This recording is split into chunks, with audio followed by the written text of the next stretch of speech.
لیے انہوں نے گھر سے نکلے تھے جس طرح ہمارے سارے لوگ نکلے تھے ایک ملک کی ایک آزادی کے لیے، اس گرمی میں، ان حالات کے اندر سوچ کے یہ نکلے تھے. تو اس لیے میں سب سے پہلے تو ان کے لیے جتنی بھی خراج تحسین ان کو اور ان کے خاندان کو ہم دے سکے وہ کم ہے. جو ہوا ہمارے ساتھ ایک پرامن احتجاج، اور احتجاج کیوں تھا؟ پہلے ایک کانسپریسی کے ذریعے حکومت آتی ہے، پھر وہ پوری کانسپریسی بنتی ہے اور اس کے اندر ہر قسم کا ایکٹر شامل ہو کے ایک 22 کروڑ لوگوں کی الیکٹڈ حکومت کو کراتا ہے. اور جو میں بار بار کہتا ہوں کہ سب سے زیادہ ہمارے ملک کی توہین یہ ہے کہ 30 سال سے جو لوگ اس ملک کو کھا رہے تھے، پیسے چوری کر کے باہر بھیج رہے تھے، ہر قسم کے جرم کر رہے تھے، ان لوگوں کو اس ملک کے اوپر مسلط کیا جاتا ہے. تو اس کے خلاف ایک پرامن احتجاج بھی کرنے کی اجازت نہیں دی گئی. جو اس قوم کو غصہ ہے، جو میں نے تو فیصلہ کیا کہ میری جو باقی زندگی ہے وہ صرف اس قوم کی حقیقی آزادی کے لیے، کہ کسی صورت ایک قوم اگر اس چیز کو تسلیم کر جائے کہ پہلے آپ کانسپریسی کرتے ہیں، اس کے بعد آپ چوروں کو اوپر بٹھا دیتے ہیں، جو مغربی جمہوریتیں میں جانتا ہوں، کوئی سوچ بھی نہیں سکتا کہ ضمانت کے اوپر انسان کو کوئی عہدہ دیا جائے، اس کو پرائم منسٹر اور چیف منسٹر بنا دیتے ہیں اور پھر 60% کیبنٹ ضمانت پہ ہو. اب اس کے خلاف اگر پرامن احتجاج ایک قوم نہیں کر سکتی تو پھر اس قوم کو اس کو زندہ ہی نہیں رہنا چاہیے، کیونکہ پھر کیا رہ گیا؟ ایک طرف کہتے ہیں جمہوریت ہے، جمہوریت کے اندر ہر دنیا کی جمہوریت میں آپ کو حق بنتا ہے احتجاج کرنے کا، پرامن احتجاج کرنے، وہ حق بھی نہ دیا جائے. پہلے انہوں نے جب رات کے اندھیرے پہ حملے کیے، لوگوں کے گھروں میں گئے، پنجاب پولیس نے جس طرح ہمارے کارکنوں کے اندر نہ انہوں نے دیکھا عورتیں ہیں، نہ دیکھا بچے ہیں، جس طرح انہوں نے 2-2 3-3 بجے رات کے صبح کے یعنی گھروں میں گھسے. اس کے بعد ہم عدالت کے پاس گئے اور پھر سپریم کورٹ کا ایک فیصلہ آیا اور انہوں نے ایڈوائز کی کہ جناب یہ آپ کو پولیس کو یہ نہیں کرنا چاہیے. انہوں نے یہ بھی رکاوٹوں کے اوپر بھی کہا. ہمیں یہ لگا اس کے بعد کہ اب تو ساری رکاوٹیں بھی ہٹا دی جائیں گی اور اب کوئی پولیس کی کارروائی بھی نہیں ہوگی. اس لیے جو بھی ہوا اس کے بعد ہمارے میں سے کوئی اس چیز کو ایکسپیکٹ نہیں کر رہا تھا. ہم سب سمجھ رہے تھے کہ اب تو عدالت کا فیصلہ آ گیا، میرے خیال میں 11-12 بجے آ گیا تھا، تو سب سمجھ رہے تھے کہ اب ساری رکاوٹیں بھی ہٹا دی جائیں گی، اب کوئی پولیس ایکشن بھی نہیں ہوگا کیونکہ ہمارا حق ہے پورا ملک. تو جو چیزیں قوم نے دیکھی، جو قوم کے سامنے چیزیں آئیں، 2 شہید فیصل عباس اور پھر سے میں کہتا ہوں سعید احمد جان، ان کو وہ راستے میں اور خاص طور پر فیصل عباس کو خود سے پھینکا گیا رابی کے نیچے سے. تو جو پھر عورتوں سے کیا گیا، بہنوں سے کیا گیا، بچوں سے کیا گیا، بیٹیوں سے کیا گیا، وکیلوں سے کیا گیا، جو لاہور میں بس پہ وکیل جا رہے تھے ان کو نکال کے جس طرح پولیس نے مارا، میں یعنی ساری قوم کے سامنے یہ ظلم ہوا. اور جس طرح پولیس نے پنجاب پولیس کو استعمال کیا گیا، کیونکہ میں پنجاب پولیس کو جانتا ہوں، ہمارے 3.5 سال میں بڑے اچھے آفیسرز تھے، لیکن انہوں نے چن کے ان آفیسرز کو اوپر بٹھایا. جو اسلام آباد کے آئی جی کو سزا ہونے والی تھی لاہور سیف سٹی کے پروجیکٹ کی کرپشن، اس کو واپس لے کے آئے شہباز. انہوں نے چن کے لوگوں کو پلیس کیا اور ان سے پھر ظلم کروایا. ہمارے جس طرح انہوں نے عمر ایوب ایک منسٹر وہ بات کرنے گئے پولیس کے ساتھ، جو اس کو انہوں نے مارا ہے بے دردی سے. میں ابھی تک میں یہ سوچ رہا ہوں کہ کون اپنی عوام کو، لوگوں کو، شہریوں کو، بچوں کو، عورتوں کو، بیٹیوں کو، کون سی پولیس اس طرح ملک دشمن کر کے اس طرح مارتی ہے. اور جیسے جیسے راستے میں ہمیں خبریں آتی گئی، کیونکہ ہمیں بڑی دیر لگی، 20 گھنٹے لگے پہنچتے خاص طور پر جب ہم پنڈی اور اسلام آباد میں جب گھسے تو جس طرح عوام نکلی اور ساری رات عوام کھڑی رہی سڑکوں کے اوپر، میں حیرت تھی کہ فیملیز کھڑی تھی، بچے تھے، بچے اٹھائے ہوئے تھے لوگوں نے. تو میں یہ جو پروپیگنڈا چل رہا ہے کہ ہم کوئی انتشار کرنے جا رہے تھے، میں بار بار یہ سوال پوچھتا ہوں کہ کیا کوئی اپنے بہنیں، بچوں کو، عورتوں کو لے کے جاتے ہیں انتشار کرنے کے لیے؟ کیا لوگوں نے اپنی آنکھوں سے نہیں دیکھا کس طرح کے لوگ نکل رہے تھے؟ جب شیلنگ کی گئی ڈی چوک کے اندر، بار بار شیلنگ کی گئی، دیکھا نہیں آپ تو سوشل میڈیا پر تصویریں کہ کون لوگ تھے جن کے اوپر وہ شیلنگ کر رہے تھے، کون سے دہشت گرد تھے، یہ کس طرح کی کون سی پولیس اپنے لوگوں کے اوپر اس طرح کرتی ہے. پھر جو لبرٹی چوک میں لوگ نکلے وہ فیملیز نکلی ہوئی تھی لاہور میں، ان کے اوپر جو شیلنگ کی گئی، جو کراچی میں کیا گیا، جس طرح کا تشدد کراچی میں کیا گیا، یعنی کون سی ملک کی پولیس سے اس طرح کا ظلم کرواتے ہیں.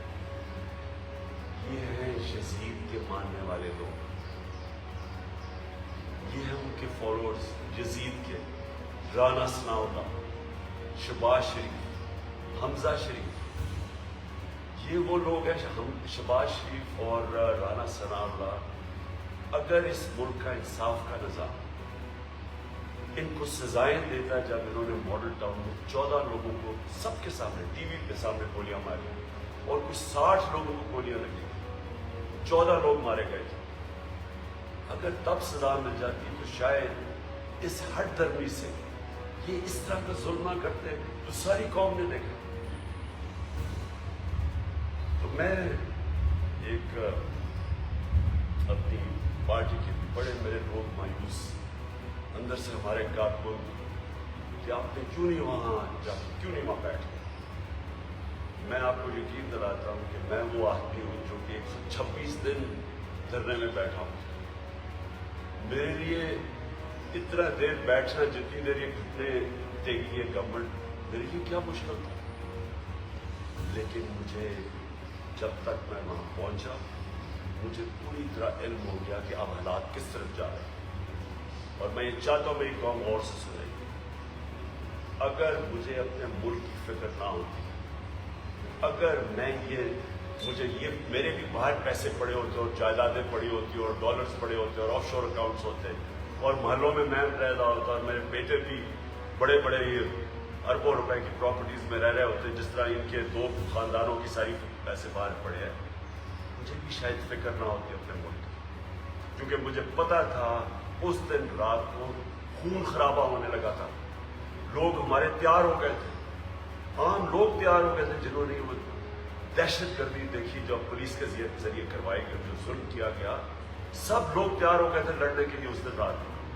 ہمارے لوگ کئی اتنے غصے میں تھے جو انہوں نے وہ تماشے دیکھے ہیں جس طرح پولیس نے ان سے کیا ہے، اور ہر جگہ پولیس نے کیا.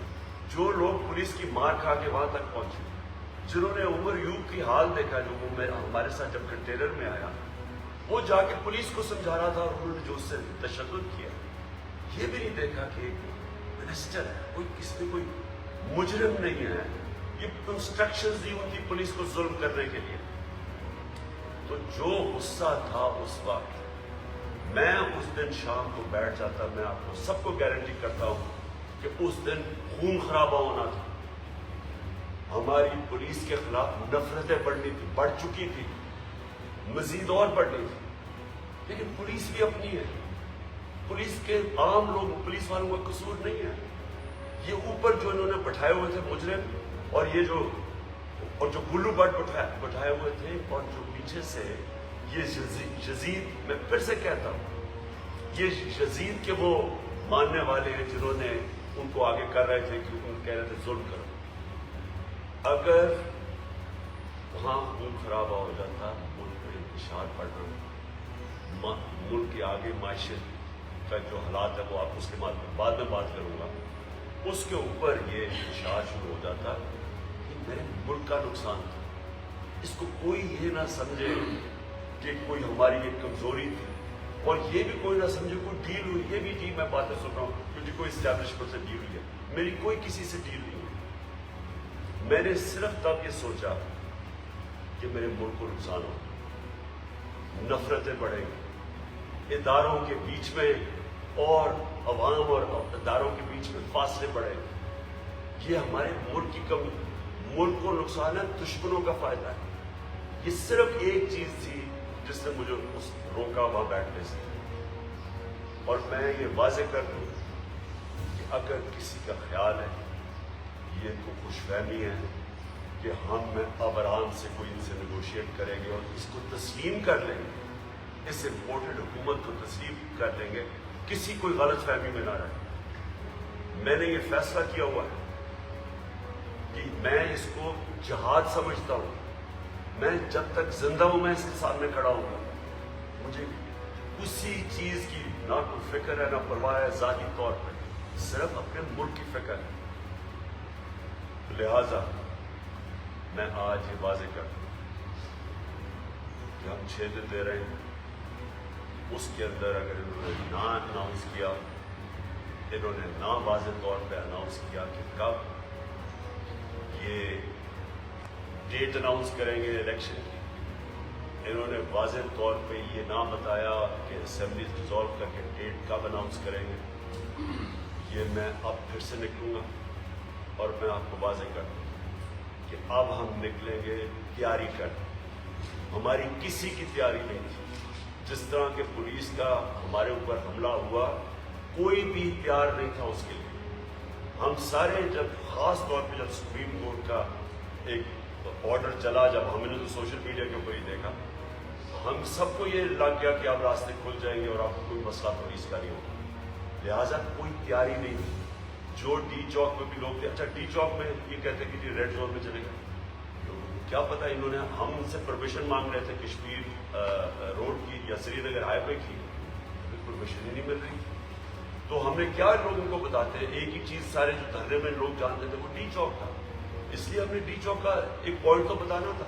اس کے بعد کمیونیکیشن, اتنے ڈرے ہوئے تھے, اتنے بزدل کرپٹ لوگ ہمیشہ بزدل ہوتے ہیں.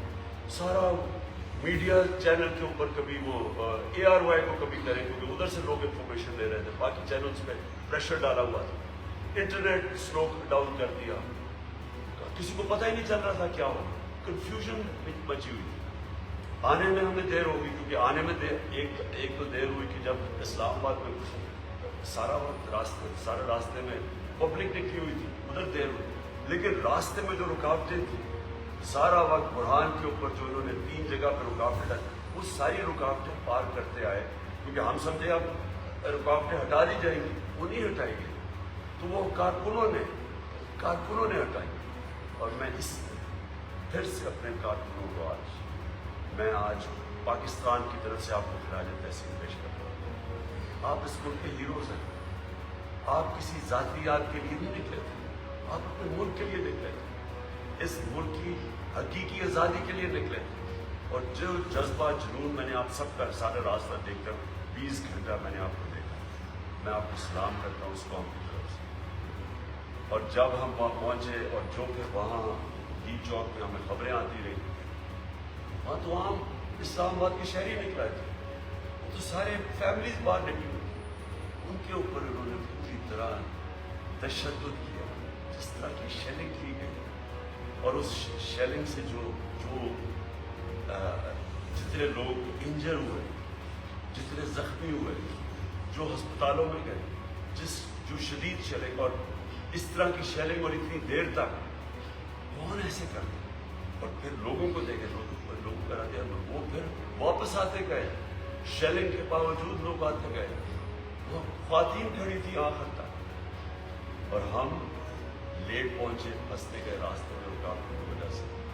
اور جو پھر ہمیں آخر میں جب تک میں پہنچا تو اس لیے میں یہ اپنے لوگوں کو بتانا چاہتا ہوں کہ اس کی کوئی کمزوری نہ سمجھیں، صرف اور صرف اس لیے اس وقت مجھے پتا تھا کہ اب یہ انتشار کی طرف جانا ہے، اور اس کی وجہ سے میں نے 6 دن دیے۔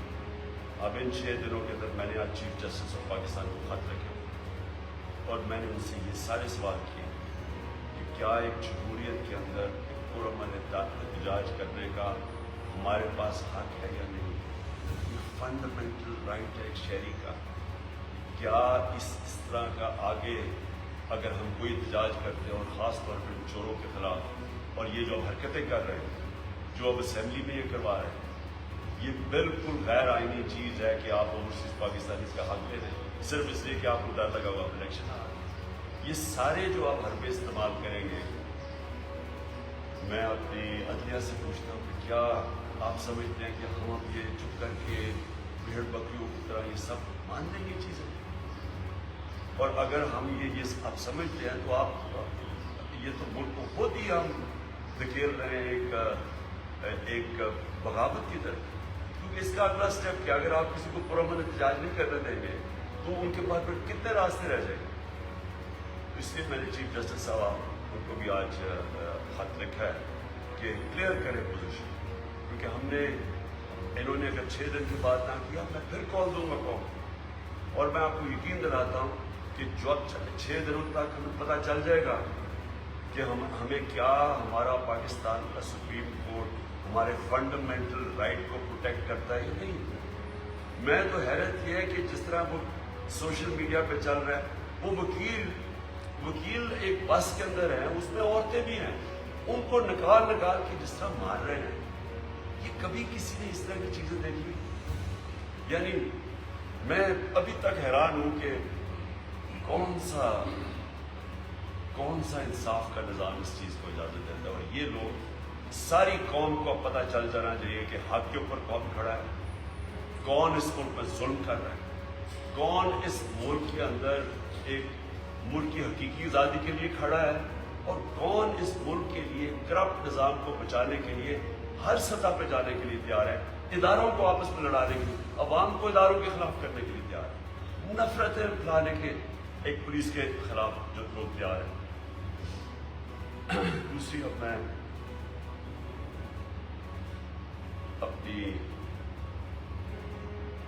میں ویسے یہ ضرور کہہ دوں کہ اس طرح کی سینز جو انہوں نے جس طرح کی شیلنگ اور کی، وہ جنرل ڈائر کا ہم ابھی تک وہ فلموں میں آتا ہے کہ جس طرح وہ جلیانوالہ باغ کے اندر اس نے لوگوں کے اوپر جو تشدد کیا، وہ تو ایک حکمران باہر سے آئے غلاموں کے خلاف کیا۔ ایک آزاد قوم میں جس طرح کو پولیس کا اور انہوں نے استعمال کیا ہے۔ اچھا جی، میں اب آنا چاہتا ہوں دوسری چیز کے اوپر، آئی ایم ایف کے پریشر میں آ کے انہوں نے 30 روپے لیٹر ڈیزل اور پیٹرول کھایا۔ میرا سب سے پہلے ایک سوال یہ کہ کیا اتنا بڑا کبھی پاکستان میں کبھی بھی فیول کی قیمت میں اتنا اضافہ کیا ہے؟ ان کے لوگ کہہ رہے ہیں کہ وہ جی بڑا مشکل، انہی کے اندر اللہ حق ہے، وہ کبھی سچ زیادہ دیر چھپتا نہیں، انہی کی سٹیٹمنٹ سن رہے ہیں مفتاح اسماعیل، یہ خاقان عباسی، کہ جب ہم عالمی پریشر کے اندر آ کے قیمتیں بڑھا رہے تھے، اور پھر بھی پاکستان سب سے ہم نے کم پیٹرول کی اور ڈیزل کی قیمت رکھی عوام کو بچانے کی، سارے برے صغیر میں ہماری سب سے کم قیمتیں، لیکن انٹرنیشنل قیمتیں بڑھتی گئیں، تو جب بڑھتی گئی ہم نے ایک پوائنٹ پہ فیصلہ کیا کہ ہم اب مزید اور بوجھ نہیں ڈالیں گے اپنے اوپر۔ ہم نے ٹیکس کلیکشن جو ہمارا جتنا ہم نے ٹیکس کلیکٹ کرنا تھا، جو ٹارگٹ تھا، اس سے زیادہ ٹیکس کلیکٹ کیا۔ ہم نے ادھر سے بھی اور باقی جگہ سے پیسہ نکال کے ہم نے فیصلہ کیا کہ جون تک ہم نے پیٹرول اور ڈیزل کی قیمت بڑھنے نہیں دینی، ہم نے اس کو سبسڈائز کیا۔ ہم نے اس لیے کیا اپنے عوام کے اوپر یہ جو بوجھ پڑتا جا رہا تھا یہ بچانے کے لیے، اور جب آپ ڈیزل اور پیٹرول کی قیمت بڑھاتے ہیں تو سب کچھ بڑھ جاتا ہے، ہر چیز کے اوپر اس کا اثر پڑتا ہے۔ اس کا اثر پڑے گا خاص طور پہ جا کے بجلی کے اوپر. اور بجلی پیٹرول ڈیزل جب بڑھتا ہے ہر چیز کی چیزیں مہنگی ہونے لگتی. تو انہوں نے IMF کا پریشر برداشت نہیں کیا. میرا یہ اب میں اس نتیجے پہ پہنچ چکا ہوں کیونکہ میں نے تو اب 3.5 سال میں دیکھ لیا. یہ جو باہر کی قوتیں ہیں یہ چاہتی نہیں ہے کہ پاکستان اپنے پیر پہ کھڑا ہو. یہ چاہتی ہیں ہم کمزور ہیں. اب انہوں نے پریشر ڈال کے، اور کیونکہ اس حکومت میں تو کوئی پریشر لینے کی قابلیت نہیں ہے، نہ ان میں ملک چلانے کی قابلیت ہے. 6 ہفتے کے اندر انہوں نے جو ملک کے ساتھ کیا ان سب کے سامنے روپیہ بھی کرنا شروع ہو گیا، اسٹاک مارکیٹ چیزیں ویسی مہنگی ہو گئی. اب اس کی وجہ سے مزید اور مہنگائی کی طرف اب جا رہے ہیں. تو میں یہ ان سے سوال پوچھتا ہوں کہ کیا اب ان کو نہیں پتا کہ اس ملک کے اوپر اب کس طرح کا پریشر پڑے گا؟ عوام کے اوپر، عوام میں بدلی آئے گی. عوام جب یہ مزید اور مہنگائی آئے گی عوام تو بغاوت کی طرف جائے گی. ہم نے سری لنکا میں نہیں دیکھا کیا ہوا. ہمارے سامنے 2 مہینے میں سری لنکا کدھر سے کدھر پہنچ گئی. یہ تو ہمیں ادھر دھکیل رہے ہیں. کیا اگر امریکہ کا ہمارا انٹرسٹ نہیں ہوتا تو کیا ان کو ساری قوم کو قبول کر؟ میرا فیصلہ ہے، میں نے ان کو قبول نہیں کرتا. میں نے ان کے خلاف جہاد لڑ لی. میں آپ سب کو کہتا ہوں کہ 6 دن میں نے دیے ہیں، ساری قوم تیاری کریں اپنی حقیقی آزادی کے لیے. اور اس باری جب ہم نکلیں گے ہم تیاری کر کے نکلیں گے. ہم سپریم کورٹ سے پروٹیکشن چاہتے ہیں جو ہمارا حق ہے، لیکن اگر انہوں نے اس باری وہ حرکتیں کی جو اس باری کی ہیں پھر یہ ذمہ دار ہوں گے جس طرف یہ ملک جائے. صاحب آپ نے فرمایا، بار بار فرمایا، 4-5 مرتبہ فرمایا، میرا نام راضی ہے. 4-5 مرتبہ آپ نے فرمایا کہ ہم پوری تیاری کے ساتھ چلیں گے. ایک تو تاثر جو باہر پیدا ہوا ہے وہ شاید آپ کو بھی پتا ہے کہ حالانکہ ہم تاثر کے حوالے سے بات کرتے ہیں کہ آپ کی کوئی ڈیل ہوئی ہے سرکاری کے ساتھ. وہاں پر اٹک کے پاس یا سوابی کے پاس کوئی خاتون کالے کا وغیرہ جو بھی ہے. آپ نے سپریم کورٹ کو ساتھ سیکھنے کے حوالے سے بات کی ہے، یہ ہو گئی قانونی. اگر آپ پوری تیاری کے ساتھ جا رہے ہیں تو آپ کس قسم کی تیاری کی بات کر رہے ہیں؟ یعنی ایک طرف آپ نے اپنے کارکنوں کو بچایا، عوام کو بچایا پولیس کے تشدد سے، ریاستی تشدد سے، دوسری طرف آپ کہہ رہے ہیں کہ مزید تیاری کے ساتھ ہو رہے ہیں. تو وہ کس قسم کی تیاری کا مطلب کیا ہے؟ تیاری کا مطلب یہ ہوگا کہ اس باری ہمارے جو لوگ ہیں وہ گھروں میں نہیں پکڑے جائیں گے. ہماری جو ساری پنجاب کی لیڈرشپ تھی تقریباً ان کے گھروں کے اوپر ریڈز ہوئی. ان کو تو گھروں سے زیادہ نکلنے دی. پتہ نہیں کتنے 100 کارکنوں کو انہوں نے جیلوں میں ڈال دیا. تو لوگ ایک غلط فہمی میں پڑ گئے تھے کہ شاید انہوں نے ہمارا ایک رائٹ ہے، ایک ڈیموکریٹک رائٹ ہے اور ہمیں کوئی اس پہ مداخلت نہیں ہوگی. غلط فہمی میں. اور انہوں نے خاص طور پہ جب 25 کی صبح کو ایک 11 یا 12 بجے سپریم کورٹ کا ایک رولنگ آئی جو ہم نے تو خیر سوشل میڈیا میں موقع نہیں ملا کیونکہ کام بھی نہیں کر رہے تھے، انٹرنیٹ کی سلو تھی. تو اس میں جو رولنگ ہے اس میں تاثر سب کو یہ مل گیا کہ اب رکاوٹیں بھی ہٹ جائیں گی اور اب کوئی پولیس ایکشن نہیں لے گی. اس لیے کوئی تیاری نہیں تھی جو آگے سے انہوں نے کی. اس پر انسان تیاری کرتا ہے جب اس کو پتا ہو کہ اگلے نے کیا ایکشن لینا. اب تو پتہ چل گیا نا انہوں نے کیا ایکشن لینا ہے، وہ تیاری اسی کے مطابق ہو. لیکن اس سے پہلے جو میں اپنی وکلا کمیونٹی اور اپنے سپریم کورٹ سے میں ان کے پاس بھی اب یہ ٹائم ہوگا، ہمارے پاس 6 دن، گورنمنٹ کے پاس بھی ٹائم ہے، اسٹیبلشمنٹ جو ہے جو بیچ میں نیوٹرل یا اپنا رول پلے کرتی ہے ان کے پاس بھی ٹائم ہے. لیکن ہاں کوشش تو یہ ہے کہ ہمارے ملک کو نقصان نہ پہنچے، ہم اب یہاں خون خرابہ نہ ہو یا مزید ہمارے حالات اور نہ بگڑے. کوشش تو یہ ہے. یہ اس میں کوئی دلیری کی بات نہیں ہے، اس میں صرف حکمت کی بات ہے. میں تو بلکہ لوگوں کو کہتا ہوں کہ یہ اصل میں ہم جو مسلمان ہیں ہم وہ صلح حدیبیہ کا سوچتے ہیں، وہ ایک بڑی ایک حکمت کا تھا کہ سب نے کہا کہ نہیں جی آپ کو جانا چاہیے آگے. اور انہوں نے نبی صلی اللہ علیہ وسلم نے اس وقت ایک بڑی پکچر دیکھ کے فیصلہ کیا